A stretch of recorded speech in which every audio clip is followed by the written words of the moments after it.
So my next point is how to protect against concussion. Here on the slide we see several protective gears. There is a lot of things that is being used. It is very good idea to use helmets if you are in situations where you are doing something risky towards your head. However, we must say here that we do not have an efficient protective gear towards concussion. Helmets are extremely important because they can protect against more severe type of brain injury.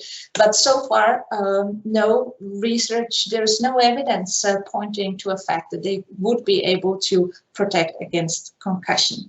So we have behavior we have behavior also both during training sessions and not the least during competitions, because we see that more concussions are happening during competitions, probably because of the adrenaline and the natural engagement that you have in the play. But in general, as a yes, on the basis of my professional disciplines, I have to say, do not use head as a weapon. We have not been from nature created so that we are able to use our head as a weapon. So try to both show and cherish behavior that is going to be preventative. Go for safe game rules. We avoid contacts with head. And educate both yourself, as you're doing right now, but also educate your colleague, coaches, and whoever else to prevent more concussion cases. Be aware of the fact that tough, engaged and hard-working kids may be at risk. It is because the game itself may lead to a behavior where you have this identity. The more I hammer it, the more recognition I get. It is I'm the strong or tough guy and girl. I can just do it, and I am not going to appear vulnerable.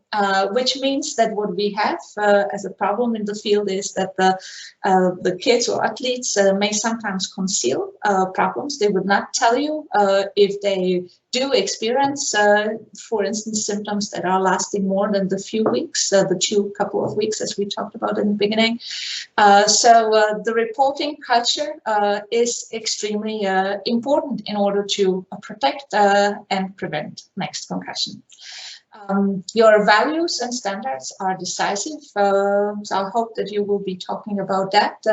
Remember that the kids who do experience concussion, kids and athletes, young people, they struggle to understand their own situation. The fact that you may experience some of these symptoms and nobody else can see it it's in itself hard to get over, and they may need help to do so. And also, please remember that during the teenage years, these are also very formative for the brain. A lot of things is going on in the brain as the brain matures from kids' brain into the adult brain. So it is very critical for our both brain development and also psychological development later on. So teenage years are also prognostically critical when we talk about the prolonged symptoms.